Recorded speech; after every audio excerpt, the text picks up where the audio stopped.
más, y uno siempre tiene que estar repasando y viendo todo, pero que vivan, que tengan una vivencia de lo que es la toma de decisiones que pudieran darse si ustedes trabajaran para una de estas cárceles, porque hay que prepararse. ¿Ves? Bien, háganse cuenta que ustedes están laborando en un turno nocturno de una cárcel y un custodio le golpea la puerta y dice, doctor, tenemos un privado, ¿ve? Está temblando y dice, ¿verdad?, que se quiere morir. ¿Ve? Ustedes inmediatamente, ¿qué podrían pensar?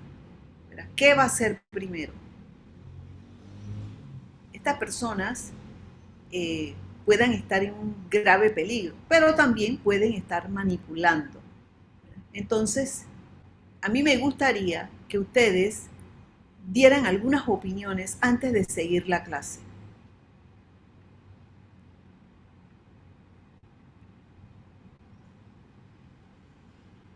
O sea, se refiere a que cómo empezaríamos cómo abordaríamos Exacto, al... exacto. oh, El individuo tiene 2 días de estar ahí, pero se quiere matar. Ajá. ¿Qué pasa en estos contextos? ¿Verdad? ¿Por qué hablar de salud en las cárceles? Entonces, el que habló fue para que termines tu idea antes que avancemos. yo, doctora Alex. Dale, Eh, Ale. bueno, yo pensaría primero que se lleva ahí ya su ratito y me está diciendo que se quiere matar. Primero, no sé en el ámbito de las prisiones y eso, pero sé que por lo menos debería haber alguien eh, que pueda garantizar mi protección, pero idealmente le diría al señor que se sentara y me explicara o que me diera el contexto de qué es lo que está pasando antes de eh, proceder a dar algún medicamento o algún procedimiento. Estás hablando que le darías la oportunidad de escucharlo, ¿verdad? Sí, correcto. Y eso es una gran cosa. Porque tú puedes decidir, bueno, yo no puedo hacer nada, ¿ves? Tal cosa, tal cosa. O sea, el primero es cómo poder ayudar a esta persona. Vamos a verlo a lo largo de la clase. ¿Qué pasa con las cárceles? Concentran una gran cantidad. Todos los problemas de la sociedad van a ir a la cárcel. Porque el problema del acceso a la educación, a lo económico, al trabajo, a una buena cultura, generalmente, cuando uno no tiene algo de eso, la cárcel es uno de los destinos, la muerte también. El, el, la calle, vivir en la calle es otra. ¿Qué pasa con las cárceles? Tienen una alta carga de enfermedad y esto tiene un impacto directo en la salud pública. ¿Qué enfermedades ustedes esperan encontrar en una cárcel, muchachos? Díganme, rapidito. Transmisión sexual, Tuberculosis, enfermedades de transmisión sexual.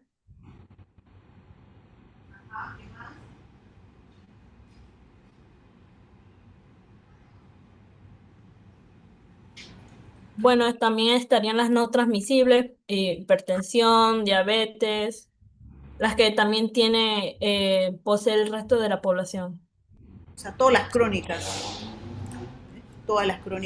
más las transmisibles. ¿Cuál sería la enfermedad transmisible más frecuentemente que ustedes pensarían encontrar en una cárcel?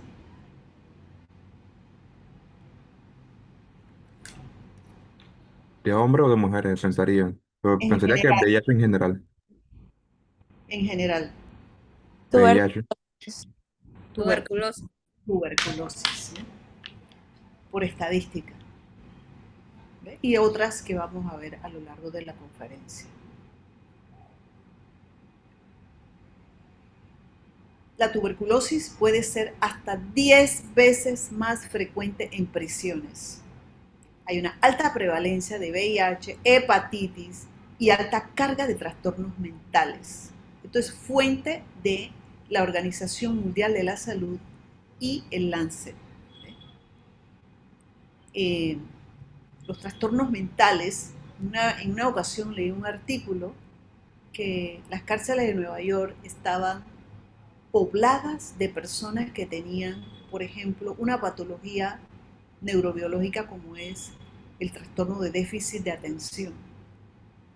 Los, eh, estaban llenas de personas que tenían déficit de atención, que a lo largo de su vida pues no habían podido superar la disfunción familiar que lo potencia en la adaptación a la escuela, y muchos terminan o en la cárcel o muertos o desempleados, un alto nivel de desempleo.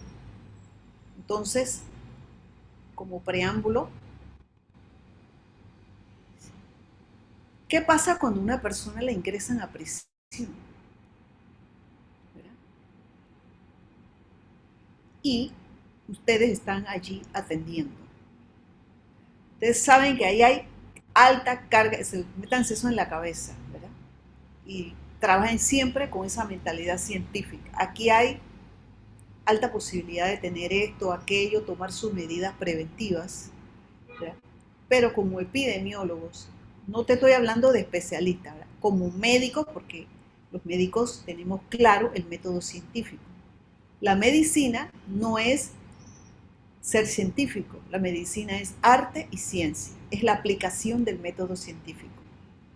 Y uno trabaja con la ciencia. Y ustedes hacen bases de datos y elaboran informes y hacen estudios, ¿verdad? Pero a veces la atención clínica te absorbe y pierdes el enfoque, ¿ves? Es importante mantener ese enfoque científico. Las cárceles son una tremenda oportunidad para detectar enfermedades ocultas. Hay montones de gente que es diabética, no lo sabe. Montones de pacientes hipertensos que no se le ha detectado. Y otras enfermedades, ¿verdad?, neurológicas, como la que les mencioné. Y el problema de las enfermedades infectocontagiosas. Ustedes podrán imaginar el desafío que significó el COVID en las cárceles. Y otro problema que se potencia en las cárceles es la situación de deterioro de la salud mental. Muchas personas que entran al sistema penal no reciben evaluaciones médicas. Pueden tardar incluso hasta años, ¿ve? Desde el punto de vista ético.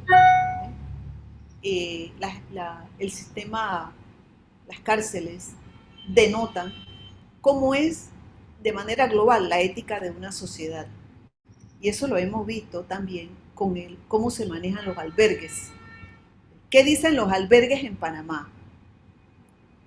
¿Qué dicen los albergues en Panamá? Yo les pregunto a ustedes, ¿cómo manejamos en Panamá los albergues?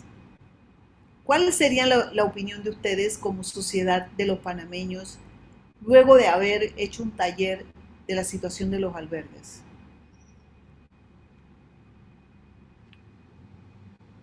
Todavía creo que nos quedó uno por discutir. ¿Qué dirían ustedes? Bueno, avanzando, la tuberculosis es la enfermedad más frecuente, infecciosa, seguida de VIH, infección de transmisión sexual, ustedes lo mencionaron. Consta la hepatitis B y C, los trastornos de salud mental y enfermedades crónicas como la diabetes, la hipertensión, muchos no diagnosticados. De allí que en las cárceles hay algunos programas, ¿verdad?, para detectarlo. Vamos a ver un caso clínico. Tenemos aquí un hombre varón, la redundancia, un varón de 32 años, tiene tos por 3 semanas, ha perdido peso, tiene sudoración nocturna. ¿Qué sospechan ustedes? A que no lo saben para ver. Tuberculosis. Tuberculosis, ¿verdad? ¿Quién habló? Perdón. Creo Madonna que María. y María Juliana Daza.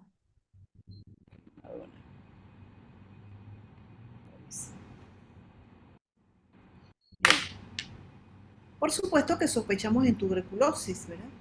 Pero esta persona también puede tener otras enfermedades que le afectan su sistema respiratorio. Siempre sean científicos, hagan diagnósticos diferenciales, hagan historias, pregunten, sean clínicos, jamás dejen de preguntar y examinar. No se dejen llevar por la primera impresión.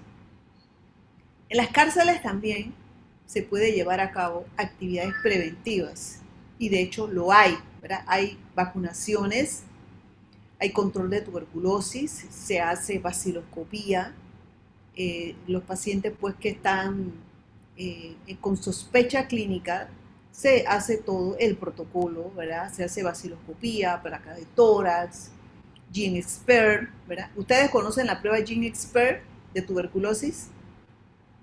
Sí, doctora. A ver, ¿quién me la puede explicar? ¿Quién puede explicar? Si usted está allá, ahorita mismo laborando, usted, ¿cuál sería el criterio para usar GeneXpert?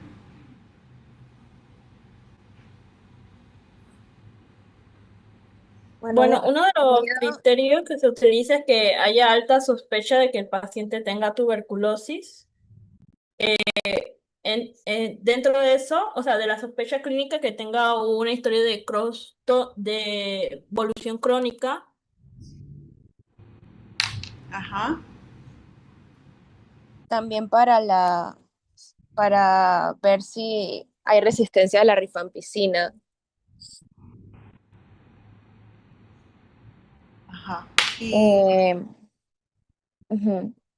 Y bueno, la ventaja del GeneXpert es que como el resultado es como, es rápido, pues porque es como en 2 horas y tiene una sensibilidad y una especificidad alta. Entonces, es bastante recomendado como una prueba inicial en muchos casos. ajá, y es diagnóstica, o sea, si el GeneXpert está positivo, tiene tuberculosis, es altamente predictivo. Tengo entendido que sí. Ok, ¿y qué pasó con la vaciloscopía? Bueno, es que, bueno, no sé, por ejemplo, el caso que acabamos de ver, creo, bueno, tengo entendido que lo primero que se haría sería el GeneXpert, que es como la molecular rápida. Digamos, si esa sale positiva, entonces el siguiente paso sí sería una osciloscopía de esputo, o no sé. Claro. Bueno, hay que usar en realidad ambas, ¿eh? El ministerio tiene ese programa. Se usan ambas y en un lugar como la cárcel hay que agotar todas las medidas de clínicas para excluir el diagnóstico, ya que ustedes saben que la posibilidad de transmisión ya la conocen, ¿no? Entonces, ¿qué otros aspectos son necesarios en su actuación de ustedes en las cárceles? ¿Verdad? Aplicar la educación sanitaria, eh, las cárceles tienen sus programas de aislamiento. Ustedes verificar que, que eso se esté dando de manera apropiada. Entonces ustedes tendrán que tener a mano eh, pues las guías, las normas, para que vean si lo que se está haciendo va acorde a estas normativas. Muy importante ese punto, ¿ok?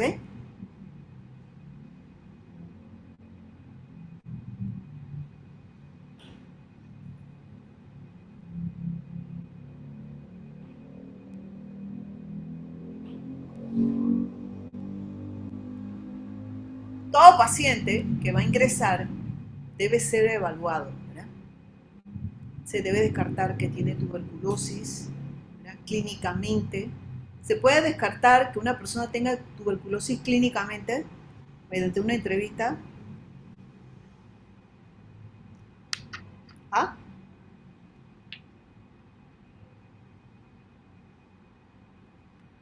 Pienso que no. Ajá, exacto. Yo también pienso igual, ¿no? Aunque una persona que no tiene tos podría tener tuberculosis, pero quizás no pulmonar, ¿ves?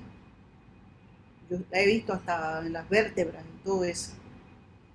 Bien. Emergencia en las primeras 48 horas de una persona que ha sido recluida, pues, a pérdida de libertad. Se ha visto que los pacientes o las personas que han sido recluidas en esas primeras 48 horas pueden presentar situaciones como el síndrome de abstinencia por alcohol o drogas. Porque las personas que viven en la calle, ¿verdad?, generalmente son personas abusadores de drogas. Eso es cierto. ¿Ve? También se puede dar el riesgo suicida.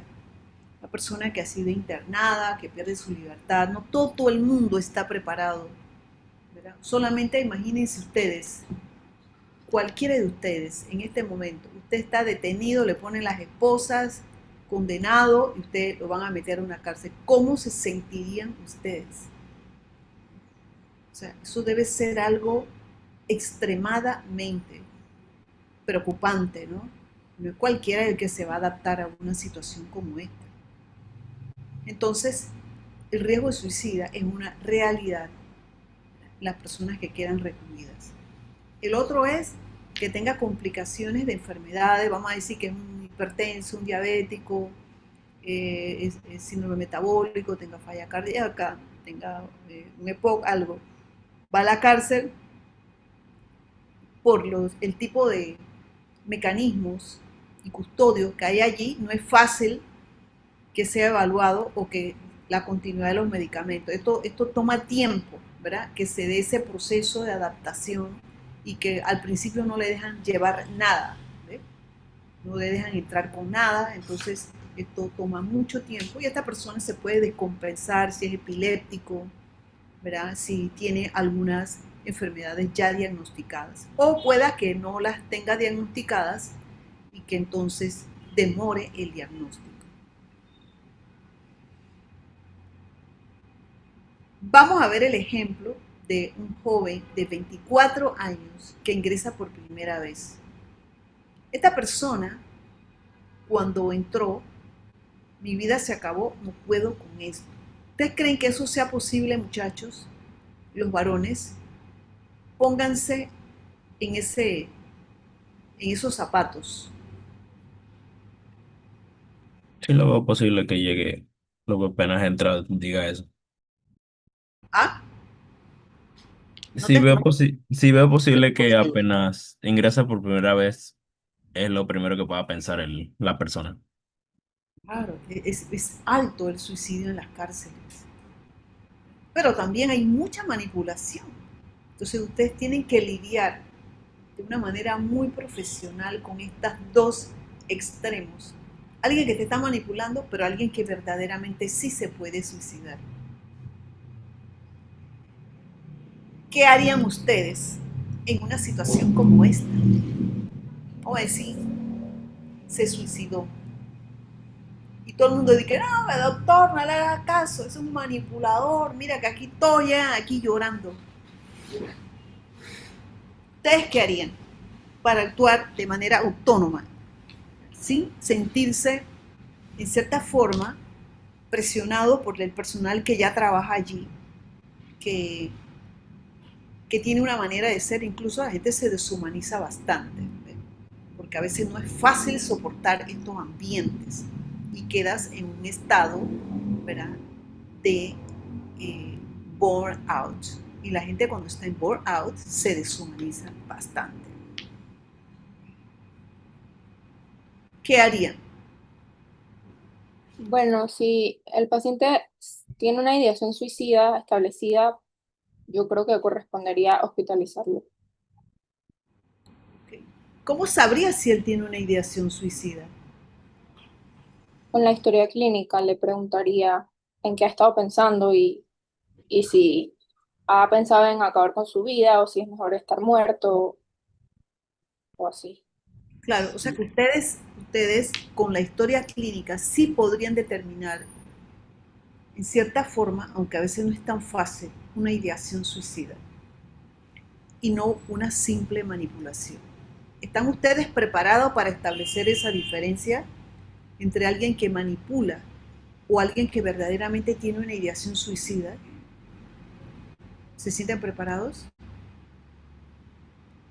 Bueno, dependiendo si el lugar cuenta, por ejemplo, con un equipo de psicólogos o psiquiatras, me apoyaría con ellos. Son las 2 de la mañana. Bueno, si son las 2 de la mañana, ahí entonces buscaría otros recursos como el examen físico, por ejemplo, si el paciente tiene evidencias de lesiones, o sea, de cortadas, ahí como que ya mi sospecha aumentaría. Ajá. O sea, ustedes son clínicos. Para eso ustedes han pasado 6 años estudiando en la facultad. Tienen herramientas, las tienen mucho más que estos cuidadores que están allí, que están deshumanizados. Entonces es importante que emerge el profesionalismo de ustedes y todo lo que han estudiado a lo largo de la carrera. Por eso estas clases son importantes, muchachos. ¿Ve? Esto no es para aprendérselo de memoria.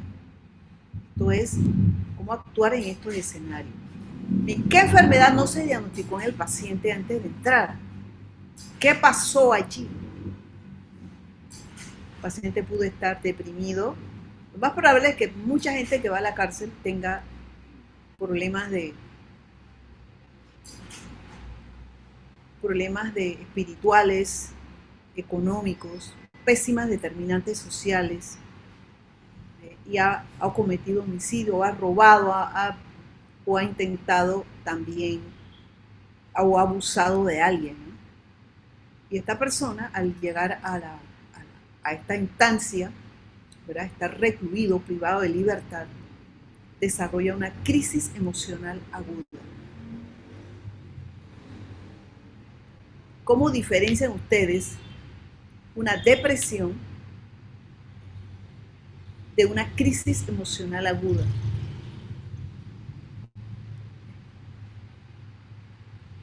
¿Están preparados para eso? Bien, medicina en cárceles y ética médica. Las personas privadas de libertad han perdido su libertad. O sea, ya dice que uno no sabe lo que tiene hasta que lo pierde. ¿Verdad? Usted no sabe lo que es la libertad hasta que la pierde.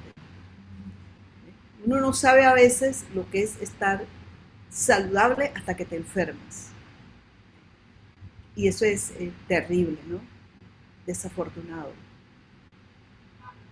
Nosotros como profesionales de la salud, entonces, nos vemos enfrentados a que las personas privadas de libertad perdieron eso, su libertad, pero no su dignidad, ni su derecho a la salud. Y se da mucha discriminación en las cárceles. Incluso los mismos cuidadores le dicen cosas terribles a los presos. Tú mismo ¿verdad? Estás aquí por algo, ¿qué hiciste? ¿Qué hiciste malo?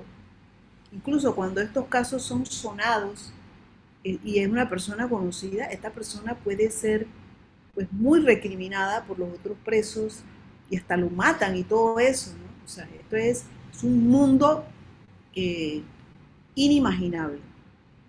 Entonces que el médico, nosotros, el profesional de la medicina, nosotros, según nuestro código de ética, tenemos el deber de proteger la vida de los pacientes. Allí nosotros nos vamos a juzgar si es un asesino, si es un violador, si es un narcotraficante. O sea, eso no nos compete a nosotros. O sea, nosotros tenemos que defender la vida, protegerla y la dignidad de la persona. El respeto a su dignidad, el trato pues respetuoso y ejercer la medicina con integridad, con todas las herramientas que nosotros tenemos, que hemos adquirido a lo largo de la carrera para resolver estas situaciones clínicas. Entonces, la calidad ética de una sociedad, como les dije al principio, se revela en cómo se trata a quienes están detrás de las rejas, están recluidos de libertad. Ya ustedes vieron cómo estamos tratando a los niños de los albergues. Creo que si les toca ir a una cárcel alguna vez, pues serán cosas bien difíciles. No sé si tengan alguna preguntita acerca de esto para pasar a otro tema. ¿Alguna pregunta? De las Pero cárceles. yo tengo una consulta. Dale. Actualmente, en las cárceles en Panamá, cuando se hace por lo menos un nuevo ingreso, sí se le toma en cuenta hacer una evaluación médica en todos los aspectos, tanto mental como físico, para poder hacer este tipo de evaluaciones, o simplemente lo meten y ya a su suerte. Generalmente eh, no se les evalúa. Ellos sí le hacen un parte policivo. Si los, por ejemplo, que son así, captura, ¿no? Ellos le llevan a un lugar, a un centro médico, generalmente autorizado, y ahí se le hace el parte policivo. A ustedes les tocará muchas veces hacer parte policivo y dar constancia de cómo estaba este paciente antes de entrar a la cárcel, porque, claro, si esa persona muere en, eh, en la cárcel, los familiares van a demandar y entonces ellos van a reclamar que cómo es posible que esta persona entró viva y sale pues, fallecida. Y entonces el Estado se cubre, ¿verdad? Se cubre eh, teniendo previamente un parte policivo. El parte policivo, entonces, es un documento legal que algunos de ustedes van a tener que llenar si están en, por ejemplo, en el Santo Tomás, que lleva pues, mucho de estas personas que tienen estas determinantes sociales que los induce, pues, sobre todo a vivir en la calle, ¿verdad? La pobreza. Está proyectándose ahorita mismo, ¿ven lo que estoy poniendo? Yo había proyectado algo. Sí, ya no sé. ¿Lo ven Ahora ahorita? es la historia social de una enfermedad. Ok, bueno. Alguien que está en la calle, pues, aquí en Panamá, al igual que en muchos países, hay personas en la calle. Hay otros países que hay más. O sea, cada vez el mundo estamos viendo más esto de personas en la calle. Yo a todo, no es que he viajado un montón, ¿no? Pero he tenido la oportunidad de visitar muchos países de América, de Europa, Estados Unidos. Cada vez veo más gente en la calle. Y esto es algo que uno no se siente bien viendo esto. Cada vez hay gente joven eh, que se nota que no está comiendo bien, o de pronto gente que se nota que no, que tal vez en un periodo de su vida tuvieron un estatus diferente, ¿ves? Pero por esto de las drogas, de la situación económica. O sea, en los Estados Unidos ser pobre es algo terrible, ¿no? Porque si uno tiene un seguro, y entonces, ¿cómo vas a atender tus problemas de salud? El hecho es que en cualquier lugar del mundo, yo los he visto en Cuba, los he visto en todos los lugares del mundo, he visto gente en la calle, pero el país que más he visto es en los Estados Unidos. Increíble, ¿no? Entonces, una persona que vive en la calle, que no tiene hogar, generalmente tiene un tipo de problemas de salud. Cada vez, o sea, esto es como una bola de nieve, ¿no?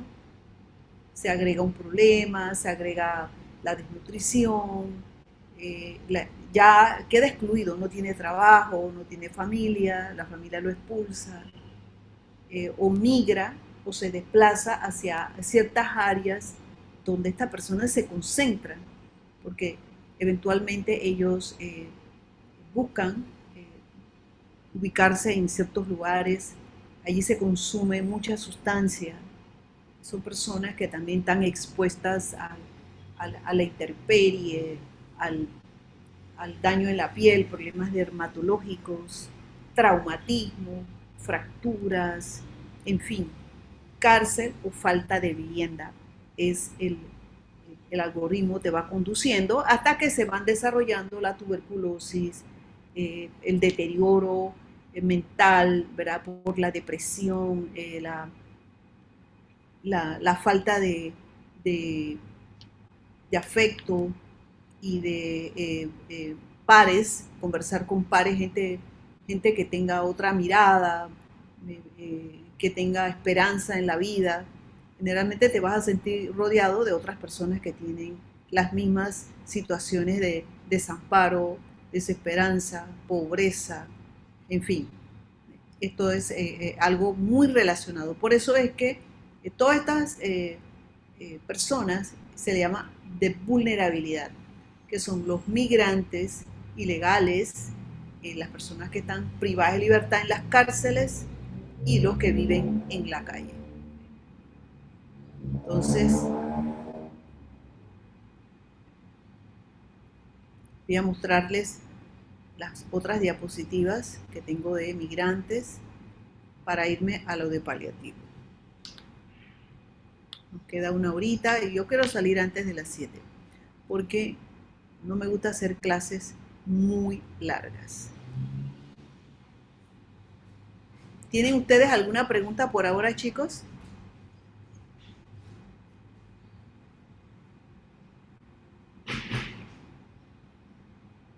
Creo que todo bien por ahora, doctora. ¿Sí? Ok. Yo tengo que hacerles entonces un examen posteriormente y les voy a poner preguntas de esto. El examen es el martes. Ok. Vamos a hablar algo de esta clase, es un poquito desactualizada porque yo la preparé cuando estaba el problema grande migratorio en Panamá y ya esto ha cambiado un poco, pero siempre uno ve migrantes por allí, personas solicitando dinero en condiciones de mucha vulnerabilidad, niños, ¿verdad? Entonces, ¿cuál es el objetivo general? Como profesionales de la medicina, ustedes eligieron esta carrera por algo. Siempre debe prevalecer el sentido de ayudar a otros. Definitivamente, los médicos podemos tener un estatus social un poco diferente a la población en el momento en que tienes un empleo estable, entradas estables, y tú puedes tener una vida diferente. Aquellos que no tienen un trabajo fijo, que no tienen una profesión, y eso te da un estatus de vida diferente, ¿verdad? Pareciera que a veces se ha perdido un poco el sentido de la profesión porque pues, a veces uno quiere hacer cosas que sean como más bonitas, ¿no? Pero realmente el ser médico incluye todas estas cosas. Se espera de los médicos, la sociedad espera que uno tenga consideraciones y ayudar a los vulnerables. Y por eso le estamos dando esta clase. En esto, entonces, aspectos de las migraciones. Estos son aquí entre 2022, 23 y parte del 24, según un tránsito de hasta 500.000 personas que llegaban por Darién a Panamá, ¿verdad? Y entonces estaba de por medio derechos humanos, ¿verdad? Porque a nivel internacional existen muchas organizaciones como la ONU, ACNUR, que se interesan porque ellos tengan un trato digno. Y a todos nos debiera importar, porque son seres humanos igual que nosotros. Y esto se ha salido de la borda, el proceso migratorio es algo increíble, ¿verdad? Esto fue un trabajito que hicieron unos estudiantes de medicina, hicieron este tema muy bonito. Eso fue en el año 2023, habían migrado por Panamá hasta agosto 333.784 migrantes por el área de Darién. Esto me lo facilitó un médico de Darién que trabajaba en esas áreas, y aquí ellos tenían un lugar en un sitio de Darién donde contabilizaban, ¿verdad? Estos 333.700, la mayoría era de América del Sur. 266.000. Antillas, 36.000. Asia, miren ustedes, que se vienen de continentes y entran por Darién y iban a Estados Unidos, África, Europa, incluso Europa, Eurasia, América Central, América del Norte y Oceanía. O sea, toda esa gente estaba pasando por Panamá en ese momento. Aspectos de atención primaria vinculados a esto. En los sitios de atención del paso por Darién, cerca de Metetí, ¿verdad? Se hicieron 35.912 consultas médicas y de enfermería. Miren todo este número elevadísimo de mujeres embarazadas. 206 sobrevivientes de violencia sexual. 1.611 consultas de salud mental. Incluso Panamá, todas estas curaciones tienen una guía de salud mental. Los Médicos Sin Fronteras tenían ciertas estadísticas que la facilitaron, ¿verdad? Aquí están dónde eran estos migrantes y tenían muchas enfermedades relacionadas pues con el estrés, los estados de ánimo, el problema del sueño, problemas relacionados con la piel, con las infecciones, parecido, ¿no? También la tuberculosis puede ser una enfermedad que está afectando a los migrantes porque a veces ellos duermen en lugares cerrados para protegerse, albergues, enfermedades respiratorias muy frecuentes, ¿verdad? Y condiciones esto del alojamiento y falta de acceso al diagnóstico. La tuberculosis entonces acá también lideriza. Y enfermedades transmisibles parasitarias, zoonosis, gastroenteritis, problemas relacionados con las enfermedades desatendidas, ¿ve? Malaria, dengue, chikungunya, zika, amebiasis, ya ustedes las vieron en la clase, enfermedades dermatológicas por la exposición prolongada a la humedad, la ropa, o sea, esa gente cruzando ríos, mucho lodo, falta de baño, de aseo y cómo cuidar tu pudor también, porque esa gente va caminando, ¿verdad? Entonces, todo esto muy predisponente para infecciones bacterianas de la piel, la desnutrición y los déficits y los problemas de malnutrición, enfermedades crónicas no controladas como la diabetes, la hipertensión, VIH y SIDA, muy parecidas a las que vimos allá con la cárcel. Panamá tiene esta guía de salud mental, hay que poner un puntito ahí, ¿no? Que tenemos una guía de salud mental para la población migrante y eso nos enorgullece. Y de atención primaria, aquí también, ¿verdad? Estos eran los lugares donde pasaban los migrantes, Valle Chiquito y Canán. Y aquí estaba consignado el número de personas que pasaban en ese periodo. La demanda de los servicios de salud, ¿verdad? Consignado, ¿verdad? Por las estadísticas de Darién, traumatismo y heridas de miembros inferiores, picaduras de insectos, infecciones de la piel, infecciones de áreas superiores y la violencia sexual, ¿ve? Altísima.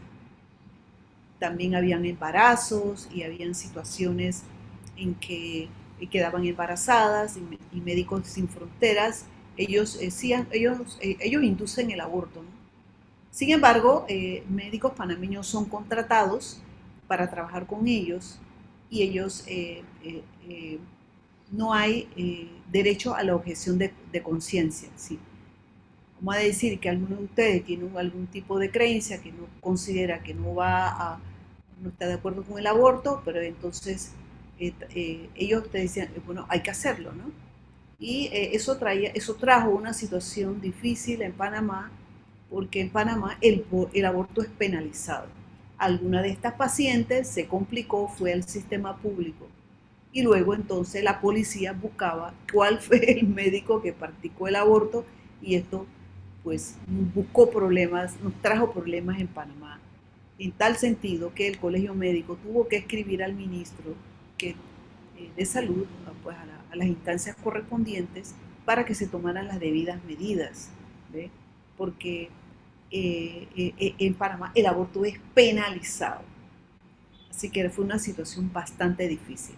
Ustedes ven aquí, en esta estadística, que la mayor parte de los migrantes, 60%, eran procedentes pues de Venezuela. Ojalá ya esta situación no siga más.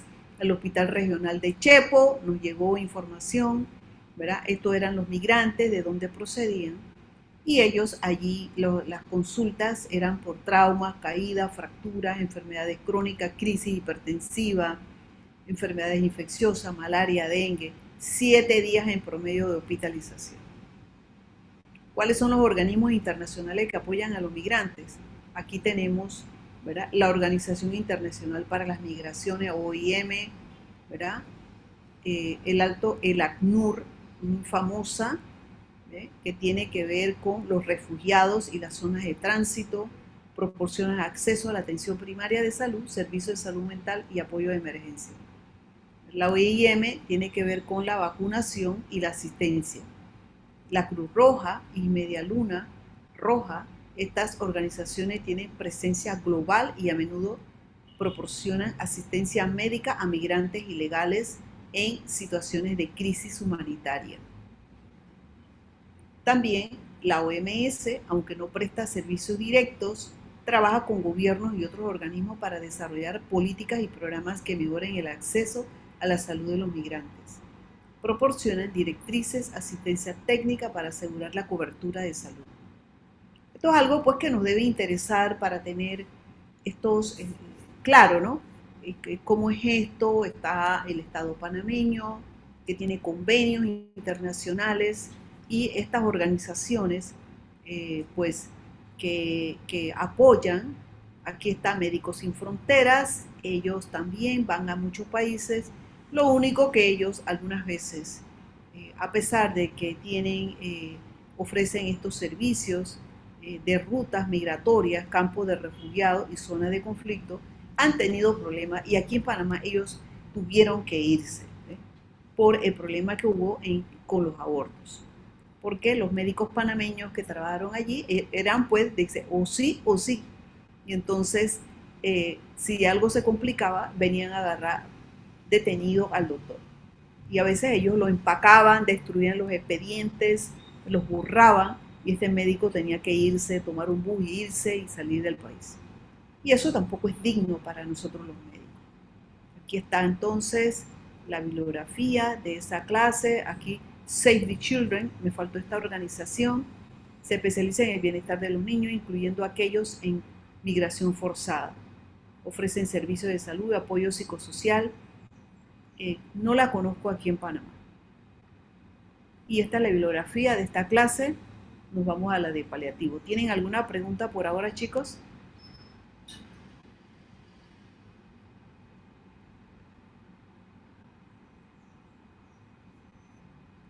Están muy calladitos. Parece que por ahorita no, doctora. Ah, Que parece que No, ahorita doctora. no.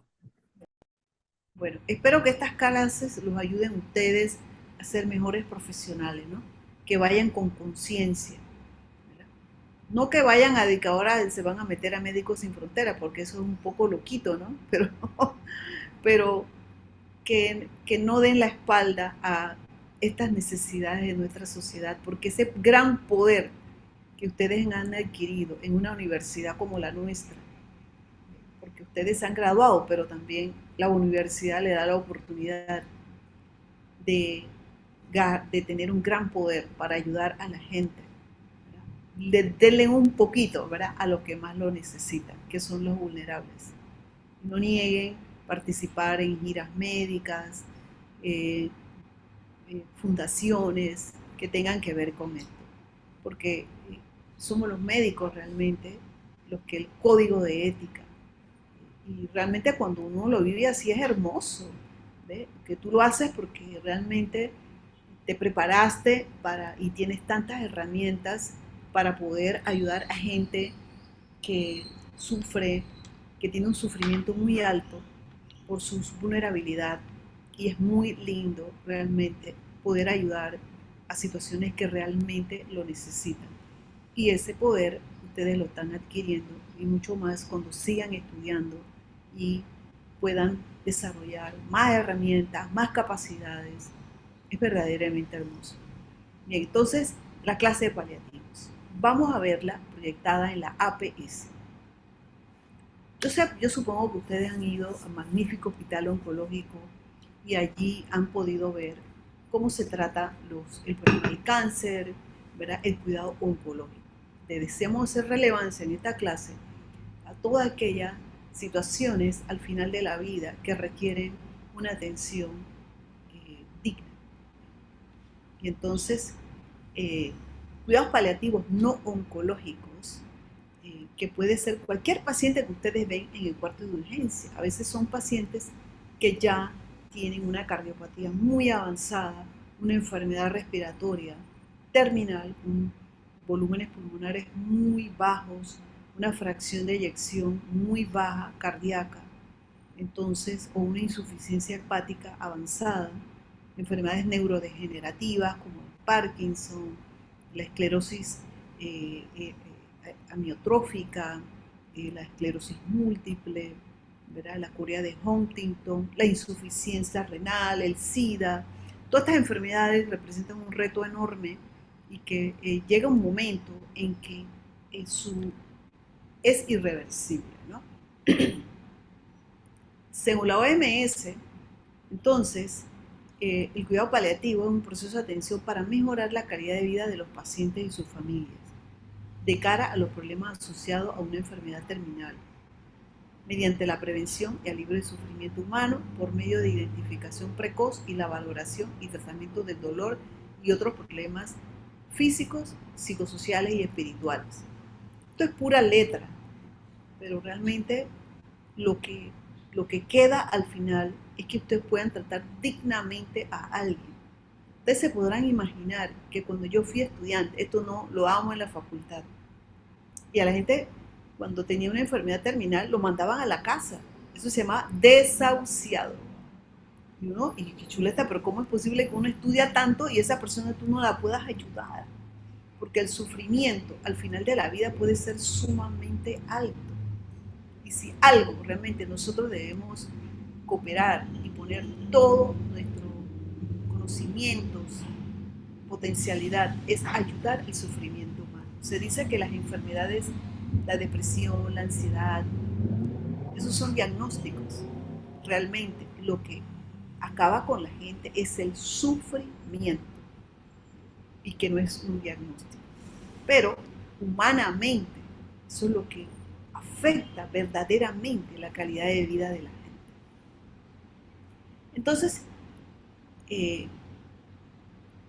hay un conjunto de intervenciones para proporcionar el máximo bienestar físico, mental, espiritual, ambiental, todo como tú quieras, según la OMS.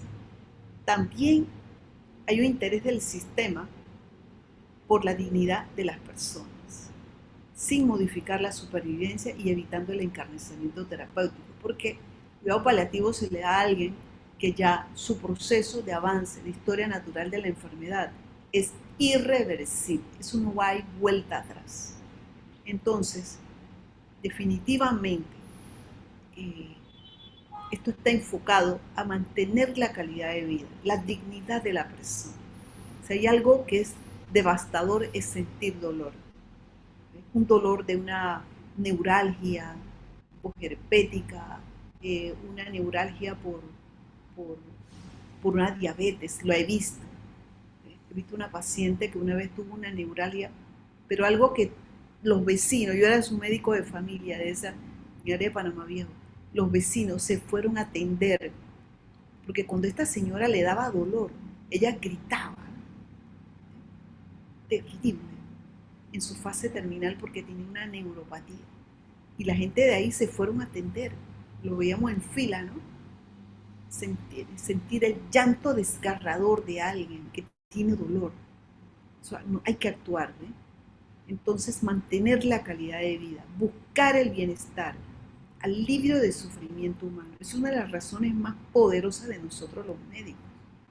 El enfermo terminal, enfermedad avanzada, progresiva y sin posibilidad razonable de respuesta al tratamiento. Ahí entra el cuidado paliativo. Hay múltiples síntomas y muchos factores que van a incidir en el dolor del paciente. No todo el mundo tiene la misma sensibilidad al dolor y vulnerabilidad. El hecho es que esta fase que se enfrenta a la fase terminal tiene un gran impacto emocional sobre el paciente, la familia y el equipo terapéutico. Generalmente, cuando accede al cuidado paliativo ya, el pronóstico de vida de esta persona puede estar alrededor de 3 a 9 meses, aunque se evita hablar de fechas. Se evita mucho porque no jugamos a ser Dios. A veces las personas de pronto pueden mejorar o pueda que mueran antes. Entonces uno evita decir tiempo que va a vivir la persona. Elizabeth Kübler-Ross, ella era como una trabajadora social o una psiquiatra, no recuerdo muy bien, pero ella manejó mucho este tema. Y ella manejó mucho el sufrimiento. Porque ¿qué es lo que hace una persona que va a morir, que está en su fase terminal? Sufrir. Hay una serie de factores que van a incidir en eso. Uno de ellos es el miedo a morir. Entonces, esta señora detectó que las personas que morían en unidades de cuidado intensivo, alejados de su familia, de su entorno, del calor humano, ¿verdad?, separaba la posibilidad de experimentar las cosas que hacen la vida valga la pena. Era un sufrimiento mayor. Entonces, se ha determinado que cuidados paliativos no es solamente administrar, ¿verdad?, opiáceos, medicamentos analgésicos poderosos, poner tubos de Levin, ¿verdad?, sonda o cosas, ¿no? Es acompañar a un moribundo y en ese proceso escuchar al paciente sin juzgar, aceptar a la persona como es. Que usted grita, que no hay que decir nada de eso. Es acompañar, estar disponible, tomar una mano, ¿verdad?, escucharle su discurso, lo que quiera decir, lo que esa persona quiera exteriorizar. Todo esto forma parte de cuidados paliativos. Una comunicación al final de la vida, porque esta comunicación forma parte de las herramientas que tienes para ayudar a esa persona que tanto sufre. Esa persona muchas veces no tiene comunicación verbal, pero sí la tiene corporal. Se ha establecido que 80% de la adherencia terapéutica se establece en una buena comunicación. Cuando ustedes se comunican adecuadamente, porque logran utilizar las palabras cónsonas con su discurso, el lenguaje corporal es cónsono, o sea, hay empatía, el paciente percibe la empatía, esa persona tiene mucho más posibilidad de aliviarse de su sufrimiento que cuando no lo es.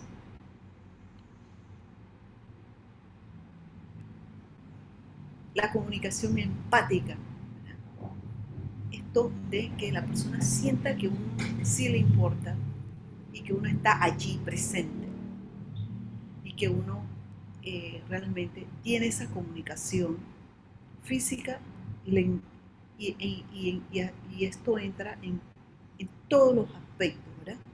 Esto hace que la persona se sienta mejor. Esto quizás no va a alargar la vida, pero esos pocos minutos que le quedan sean de calidad. Cuidados paliativos favorece entonces el concepto de los testimonios. Muchas personas que van a morir en la fase final tienen cosas que decir importantes, ¿verdad? Se ha visto personas que tienen que quieren pedir perdón por cosas que pasaron, que tienen hijos, por ejemplo, que no reconocieron y que quisieran despedirse de ellos, o tienen un problema con su madre o su padre que desea que les perdone, o desean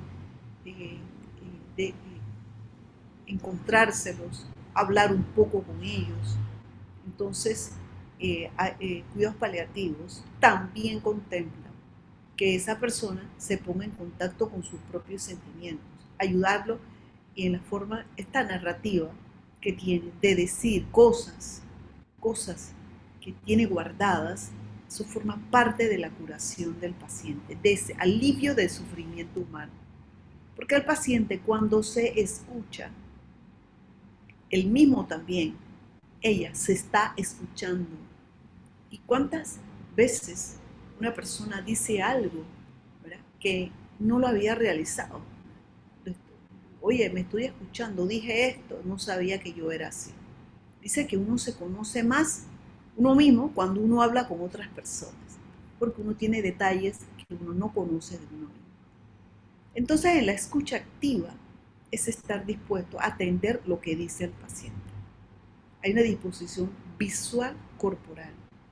Hay que aprender. Si no lo tienes, apréndelo. Y ustedes podrán ayudar a muchas personas a esa fase final de su vida si aprenden a desarrollar la escucha activa. Muy interesante.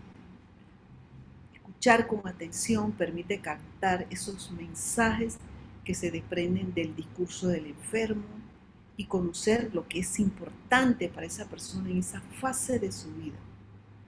La persona se siente comprendida, entenderla. Quizás no tengamos que hablar mucho y que la otra persona, la que sea la otra persona la que hable, mostrar interés por la biografía del paciente, evitando juicios de valor, interpretaciones. Todo lo que pueda herir a esa persona debemos evitarlo.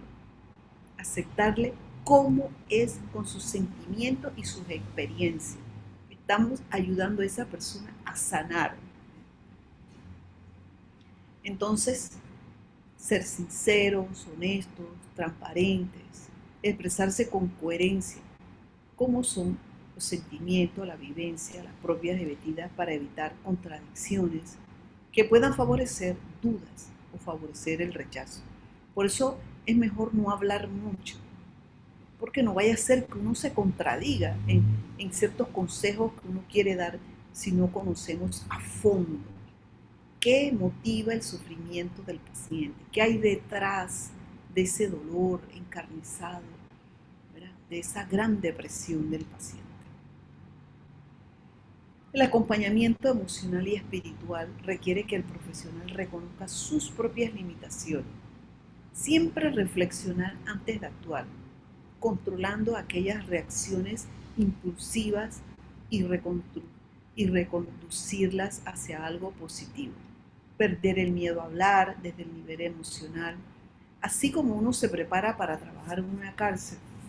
Uno se tiene que preparar, uno tiene que hacer autoexamen y tiene que cuidarse, ¿verdad?, alimentarse bien, hacer ejercicio, dormir bien.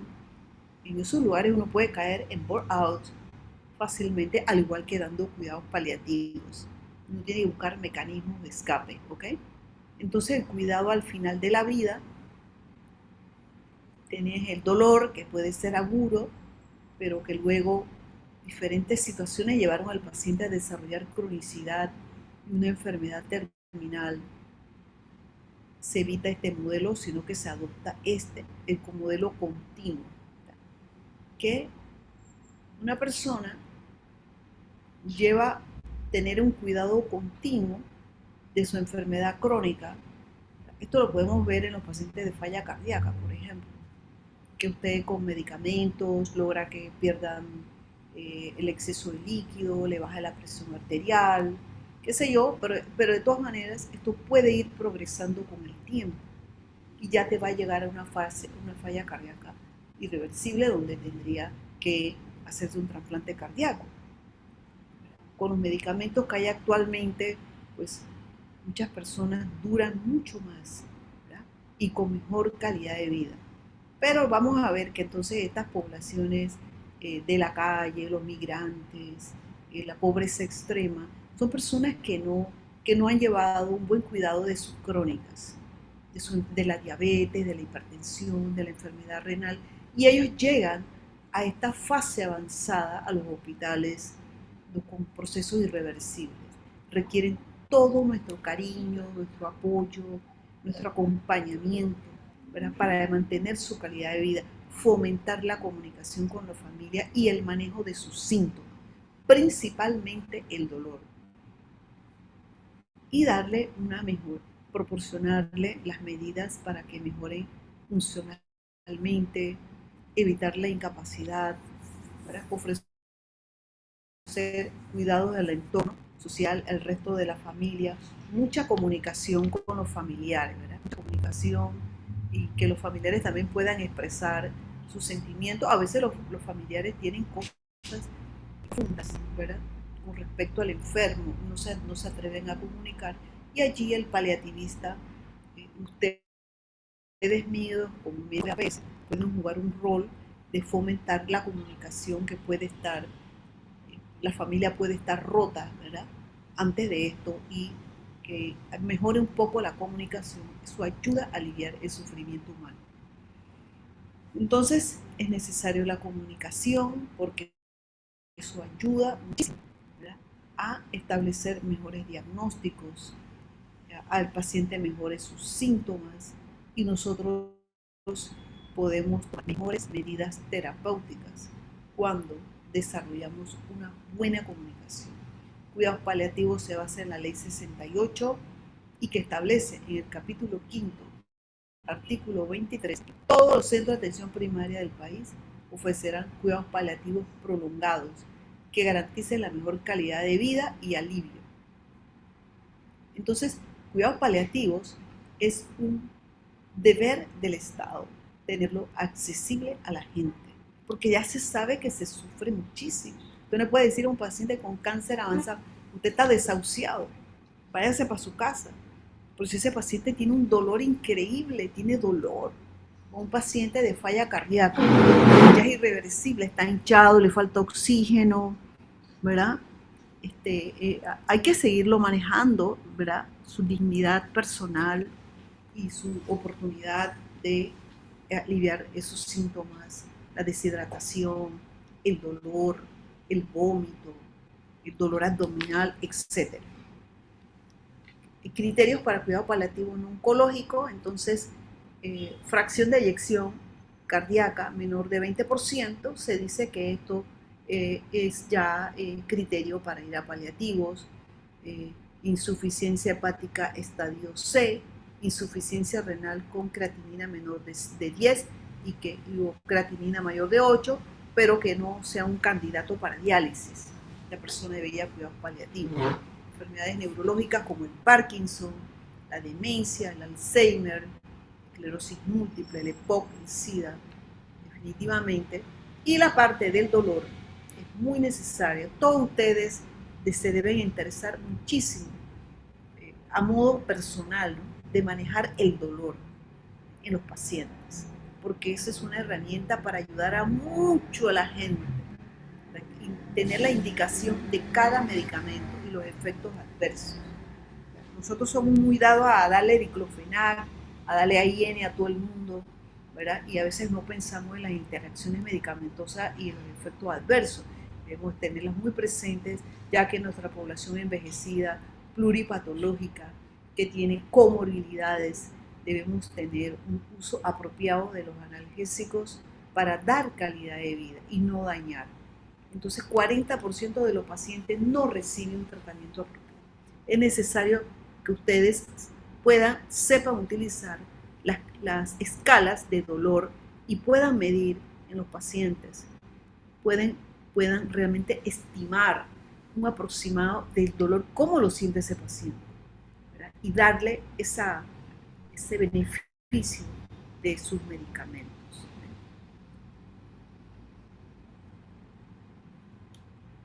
Los opioides, usarlos adecuadamente. Está la física de la OMS. Ustedes, cuando aquí estos son los más básicos, hay M para cetamol, metamizol, luego en el segundo escalón están los opioides, la codeína, hidrocodeína, pueden asociarse a los fármacos de primer nivel, ustedes los asocian, y entonces en el tercer escalón está la morfina, el fentanilo, metadona. Ya ustedes saben que todos estos medicamentos hay que usarlos con criterio de prevención, ya que puede haber cierto abuso, ¿verdad?, de estos medicamentos, y no solamente por el paciente, sino por los familiares. A veces un paciente que yo sé que en los Estados Unidos utilizan mucho la morfina para alivio del dolor. ¿Y qué pasaba? Los pacientes la seguían usando y desarrollaban entonces crónicamente adicción a estos medicamentos. Así que hay que tener mucho cuidado cómo uno maneja, ¿verdad? Clarito, ¿verdad? Cuáles son los medicamentos del dolor moderado, grave, y cómo realmente usarlo de manera apropiada en los pacientes que tienen comorbilidad y en los pacientes que tienen un potencial de adicción. Funciones de cuidado paliativo, control de síntomas, soporte psicoespiritual, ya ustedes vieron todo esto, atención domiciliaria, atención al proceso de morir, educar a la familia, un cuidado inadecuado, su tratamiento. El cuidador también es una persona que se puede enfermar cuando está cuidando enfermos, muy dependientes. Hay que apoyarlos, hay que darle su evaluación, ¿ve?, porque está descrito en la literatura. Y con esto terminamos la última diapositiva, y no sé si tengan alguna preguntita, ¿verdad? ¿Algún comentario, muchachos? ¿Ustedes han participado en alguna rotación en cuidados paliativos? Sería muy bueno que la puedan hacer. Sí, doctora. De hecho, en oncología tenemos la oportunidad de rotar por cuidados paliativos. Excelente. Ujú. ¿Y qué experiencia te has llevado de eso? Cómo dar malas noticias. De verdad que en esa rotación aprendí a hacer eso. ¿Sí? Ya en la práctica. Ajá, la forma práctica, viendo cómo los doctores transmitían, porque es una mala noticia, o sea, desde el diagnóstico es una mala noticia, y decirle a los familiares como eh, que no se no sé cómo decirlo, es que es difícil, de verdad que era difícil. Incluso en una ocasión llamamos a un sacerdote para que nos ayudara a dar la mala noticia de que el pronóstico del paciente no era bueno. Y wow, de verdad que wow. Claro, les tocó ver a algún paciente que le dieran que se iba para su casa, y el paciente tenía mucho dolor, alguna situación difícil.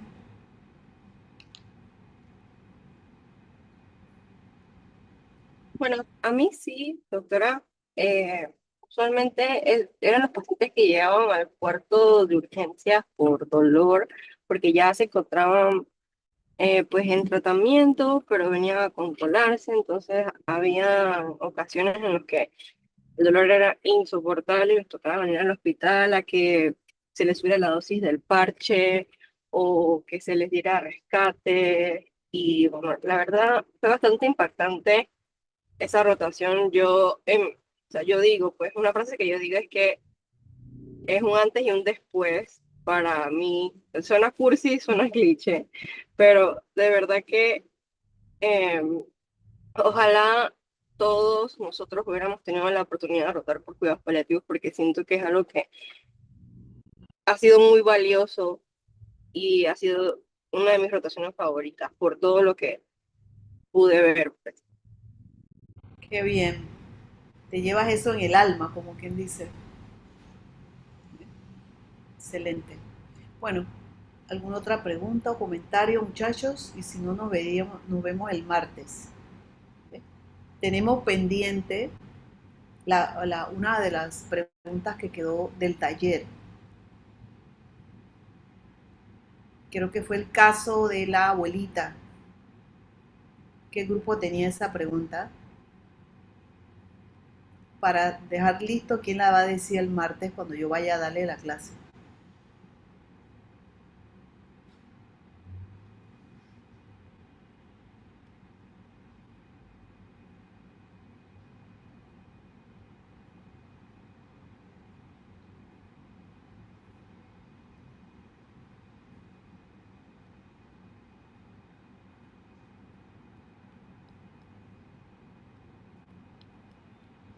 Ok.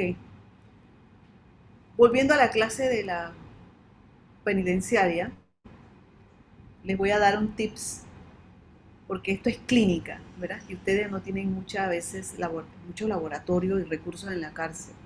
Si ustedes están en la cárcel y llega una persona por primera vez y ustedes quieren por lo menos ver de un vistazo, de una manera, una entrevista, si esa persona tiene riesgo de tuberculosis, se dice, está establecido que hay 3 preguntas básicas. Si ha tenido pérdida de peso, fiebre o sudoración nocturna. Si esa persona le dice que sí, que ha perdido peso, fiebre o se siente muy cansado, fiebre en las noches, ¿verdad? Y ha estado en contacto con una persona con tuberculosis y le dice sí, entonces esta persona tiene un alto riesgo de tener tuberculosis. Para que les quede de tip, ¿no? Entonces, si esa persona te dice que sí, le tienes que hacer el workup, que es hacerle su vaciloscopía. Eso se hace en las cárceles y en los centros de salud. Le hace su GINSPER y su radiografía de tórax. Esos serían los 3 estudios diagnósticos fundamentales. ¿Ok? Bueno, recuérdense de eso. ¿Alguna otra pregunta o comentario? Debemos terminar la clase. ¿Okay? Espero que les haya gustado y que aprovechen esto para su vida profesional futura. Muchas gracias, doctora. Hasta luego. Gracias, doctora. Gracias, Gracias, doctora. doctora. Hasta luego. Hasta luego.